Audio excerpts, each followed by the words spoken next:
بسم اللہ الرحمن الرحیم۔ السلام علیکم۔ اسٹیڈی وتھ اسٹوری میں خوش آمدید۔ آج کی کہانی ہے بادشاہ اور 7 شہزاد۔ انجم کدوئی ایک بادشاہ تھا اور اس کی 7 بیٹیاں تھیں۔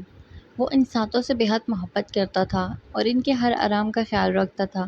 ایک دن جب دسترخوان سجا ہوا وہ سب مل کر کھانا کھانے بیٹھے تھے، بادشاہ نے اپنی بیٹیوں سے ایک سوال پوچھ لیا کہ تم لوگ مجھے کتنا چاہتی ہو؟ بڑی شہزادی نے کہا، بابا میں آپ کو گلاب جامن کی طرح چاہتی ہوں۔ بادشاہ نے اسے خوش ہو کر 4 گاؤں دے دیے۔ دوسری شہزادی نے کہا، میں آپ کو برفی کی طرح چاہتی ہوں۔ بادشاہ نے خوش ہو کر اسے بڑا علاقہ بخش دیا۔ تیسری نے کہا، میں آپ کو امرتی کی طرح چاہتی ہوں۔ اس کو بھی بادشاہ نے بہت زمین و جائیداد دے دی۔ اسی طرح وہ سب سے پوچھتا گیا اور سب کو مال و دولت ملتی رہی۔ 7ویں لڑکی سے جب بادشاہ نے پوچھا، بیٹی تم مجھے کتنا چاہتی ہو؟ اس نے بہت ہی پیار سے کہا، بابا میں آپ کو نمک کے برابر چاہتی ہوں۔ پھر بادشاہ کو جلال آ گیا اور کہنے لگا، سب مجھے اتنا چاہتے ہیں اور تم مجھے نمک کے برابر۔ وہ بہت ناراض ہوئے اور بیٹی کو محل سے نکال دیا اور کہا کہ آئندہ یہاں کبھی قدم نہ رکھنا۔ وہ جنگل کی طرف چلی گئی، پتوں اور لکڑیوں کو جمع کر کے ایک جھونپڑی بنا کر وہاں رہنے لگی۔ بھوک لگتی تو پھل کھا لیتی، سوکھے پتوں کا بستر بنا کر سو جاتی۔ ایک دن جب وہ سو کر اٹھی تو دیکھا کہ رنگ برنگی چڑیوں کے پر ہر طرف بکھرے ہوئے تھے۔ اس نے ان پروں کو جمع کیا اور ان کے پنکھے بنا لی، چھوٹا پنکھا جو ہاتھ سے جل سکتا ہے اور گرمی میں ان سے ہوا کر لیتی تھی۔ پھر دوسرے ہی دن اسے اور پر مل گئے۔ اس نے بہت سارے پر اکٹھے کیے اور ان کی پنکھیاں بنا لیں اور جنگل کے کنارے سڑک پر بیٹھ گئی۔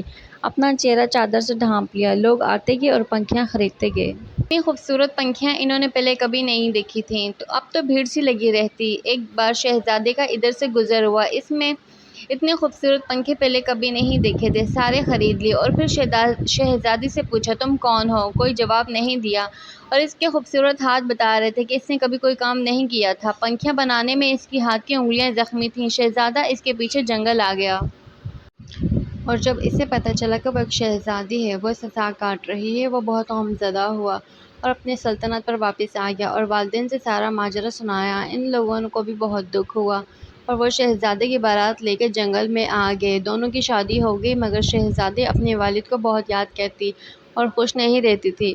ایک دن اس نے شہزادے سے کہا کہ وہ اپنے والد کی دعوت کرنا چاہتی ہے اور ان سے ملنا چاہتی ہے۔ شہزادے نے زبردست دعوت کا انتظام کیا اور بادشاہ کو دعوت دی۔ شہزادی نے کہا، سارا انتظام آپ دیکھیے، لیکن اپنے والد اور بہنوں کے لیے کھانا میں خود تیار کروں گی۔ سارے مہمان آ گئے اور دسترخوان ایک ساتھ لگے۔ بادشاہ اور شہزادیوں کے لیے انتر انتظام کیا گیا۔ جب وہ کھانا کھانے بیٹھے تو ان کی بیٹی سامنے آ کر بیٹھ گئی۔ اس نے نقاب پہن رکھا تھا۔ جب بادشاہ نے پہلا نوالا لیا تو اس میں نمک نہیں تھا۔ دوسری ڈش نکالی، وہ بھی نمک کے بغیر تھی۔ تب ان کو بہت غصہ آیا، مجھے بلا کر یوں بغیر نمک کے کھانا کھلایا گیا۔ تب چھوٹی شہزادی نے اپنا نقاب ہٹائی اور کہا کہ بابا میں نے آپ کو یہ نمک کے برابر چاہتی ہوں، یہی کہا تھا نا؟ میں نے نمک کے بغیر کسی چیز میں لذت نہیں ہوتی۔ بادشاہ چونک اٹھا اور آگے بڑھ کر بیٹی کو گلے لگایا اور بادشاہ کی آنکھیں بھر آئیں۔